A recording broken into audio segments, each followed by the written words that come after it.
A joint is a break of natural origin in the continuity of either a layer or body of rock that lacks any visible or measurable movement parallel to the surface of the fracture. Although they can occur singly, they most frequently occur as joint sets and systems. A joint set is a family of parallel, evenly spaced joints that can be identified through mapping and analysis of the orientations, spacing, and physical properties.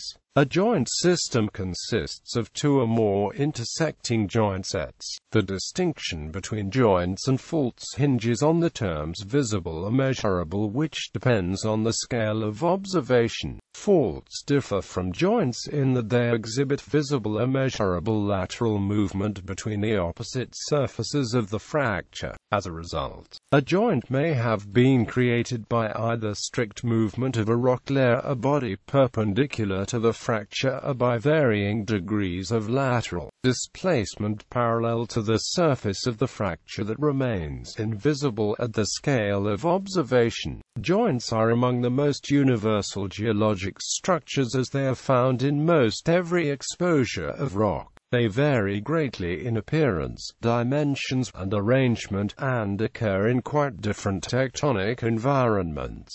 Often, the specific origin of the stresses that created certain joints and associated joint sets can be quite ambiguous, unclear, and sometimes controversial. The most prominent joints occur in the most well-consolidated, lithified, and highly competent rocks, such as sandstone, limestone, quartzite, and granite. Joints may be open fractures or filled by various materials. Joints, which are infilled by precipitated minerals, are called veins, and joints filled by solidified magma are called dikes. Formation. Joints result from brittle fracture of a rock body or layer as the result of tensile stresses. These tensile stresses either were induced or imposed from outside, e.g., by the stretching of layers, the rise of pore fluid pressure as the result of either external compression or fluid injection, or the result of internal stresses induced by the shrinkage caused by the cooling or desiccation of a rock body or layer whose outside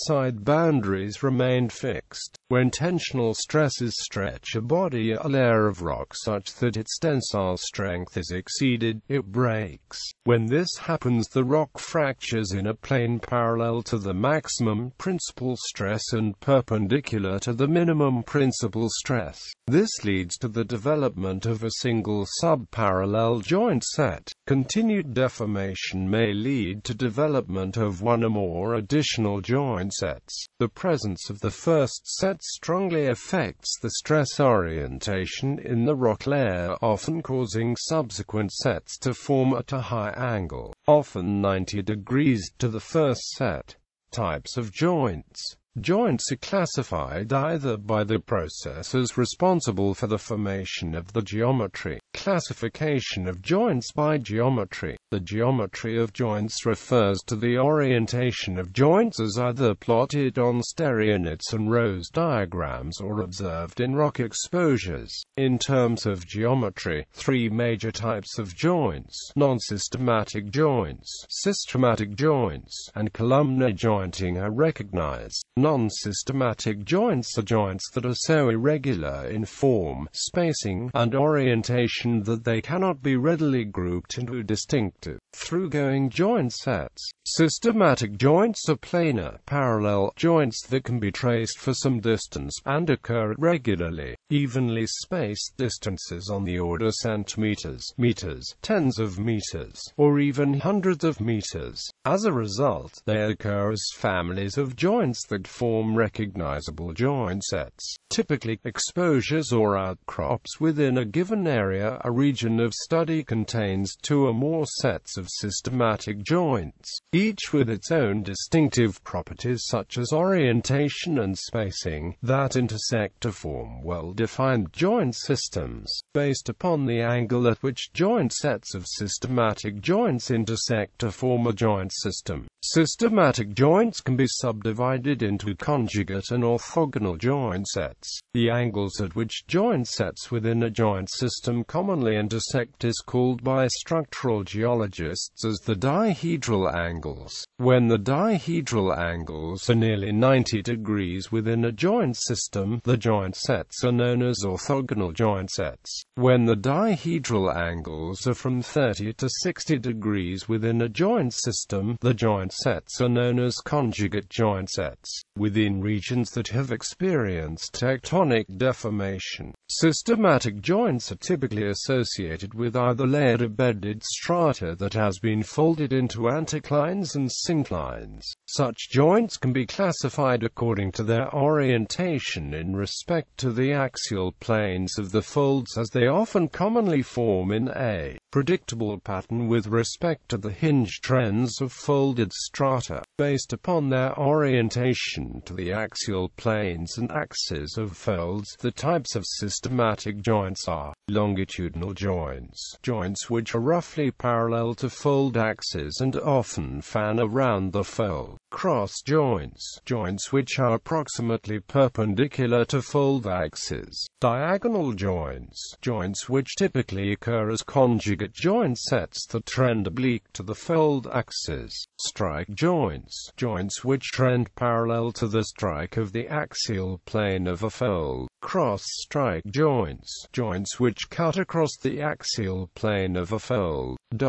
Columnar jointing is a distinctive type of joints that join together at triple junctions either at or about 120 degrees angles. These joints split a rock body into long prisms or columns. Typically, such columns are hexagonal, although 3, 4, 5 and 7-sided columns are relatively common. The diameter of these prismatic columns range from a few centimeters to several meters. They are often oriented perpendicular to either the upper surface and base of lava flows and the contact of the tabular igneous bodies with the surrounding rock. This type of jointing is typical of thick lava flows and shallow dikes and sills. Columnar jointing is also known as either columnar structure, prismatic joints, or prismatic jointing. Rare cases of columnar jointing have also been reported from sedimentary strata.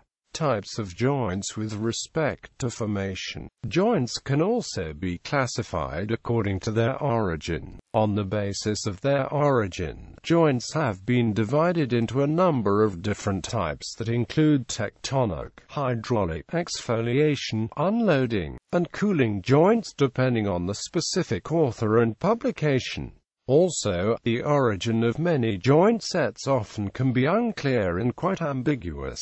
Often, different authors have proposed multiple and contradictory hypotheses for specific joint sets and types. Finally, it should be kept in mind that different joints in the same outcrop may have formed at different times and for different reasons. Tectonic joints are joints that formed when the relative displacement of the joint walls is normal to its plane as the result of brittle deformation of bedrock in response to regional or local tectonic deformation of bedrock. Such joints form when directed tectonic stress causes the tensile strength of bedrock to be exceeded as the result of the stretching of rock layers. Under conditions of elevated pore fluid pressure and directed tectonic stress, tectonic joints often reflect local tectonic stresses associated with local folding and faulting. Tectonic joints occur as both non-systematic and systematic joints, including orthogonal and conjugate joint sets. Hydraulic joints are joints thought to have formed when pore fluid pressure became elevated as a result of vertical gravitational loading. In simple terms, the accumulation of either sediments, volcanic, or other material causes an increase in the pore pressure of groundwater and other fluids in the underlying rock when they cannot move either. laterally or vertically in response to this pressure. This also causes an increase in pore pressure in pre-existing cracks that increases the tensile stress on them perpendicular to the minimum principal stress.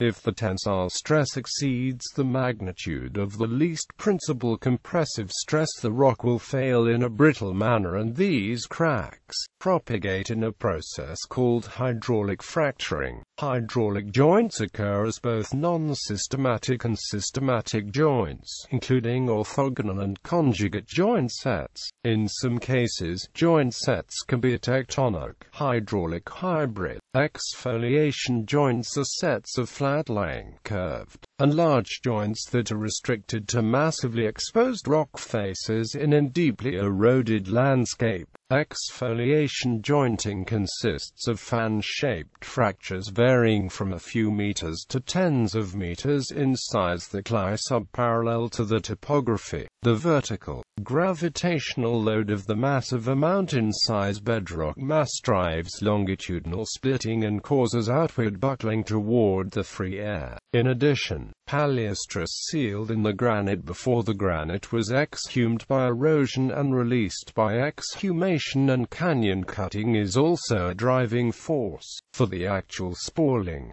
Unloading joints or release joints are joints formed near the surface during uplift and erosion. As bedded sedimentary rocks have brought closer to the surface during uplift and erosion, they cool, contract and become relaxed elastically. This causes stress buildup that eventually exceeds the tensile strength of the bedrock and results in the formation of jointing. In the case of unloading joints, compressive stress is released either along pre-existing structural elements or perpendicular to the former direction of tectonic compression. Cooling joints are columnar joints that result from the cooling of either lava from the exposed surface of a lava lake, a flood basalt flow, or the sides of a tabular igneous, typically basaltic, intrusion. They exhibit a pattern of joints that join together at triple junctions, either at or about 120 degrees angles. They split a rock body into long prisms or columns that are typically hexagonal, although 3, 4, 5 and 7-sided columns are relatively common. They form as a result of a cooling front that moves from some surface,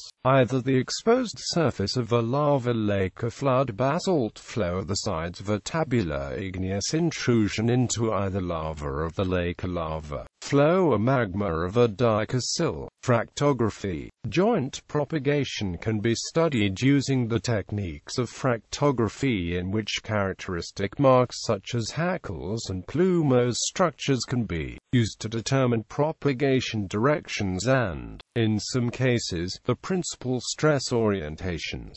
Shear fractures versus joints. Some fractures that look like joints are actually shear fractures, which in effect are microfaults instead of joints. Shear fractures do not form as the result of the perpendicular opening of a fracture due to tensile stress, but through the shearing of fractures that causes lateral movement of its faces. Shear fractures can be confused with joints, because the lateral offset of the fracture faces is not visible at the scale of outcrop a hand specimen. Because of the absence of diagnostic ornamentation of the lack of any discernible movement or offset, they can be indistinguishable from joints. Shear fractures occur in sets of planar parallel fractures at an angle of 60 degrees and can be of the same size and scale as joints. As a result, some conjugate joint sets may actually be shear fractures. In case of such joint sets, it might be possible to distinguish joints from shear fractures by looking for the presence of slicken sides, which are products of shearing movement parallel to the fracture surface.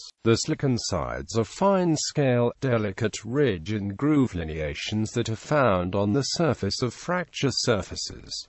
Importance of joints. Joints are important not only in understanding the local and regional geology and geomorphology, but also are important in development of natural resources, the safe design of structures, and environmental protection. Joints have a profound control on weathering and erosion of bedrock. As a result, they exert a strong control on how topography and morphology of landscapes develop. Understanding the local and regional distribution, physical character, and origin of joints is a significant part of understanding the geology and geomorphology of an area. Joints often impart a well-developed fracture-induced permeability to bedrock. As a result, joints strongly influence, even control, the natural circulation of fluids, e.g., groundwater and pollutants within aquifers, petroleum in reservoirs, and hydrothermal circulation at depth within bedrock. Thus, joints are important to the economic and safe development of petroleum, hydrothermal, and groundwater resources and the subject of intensive research relative to the development of these resources. Also, regional and local joint systems exert a very strong control on how forming fluids, consisting largely of H2O,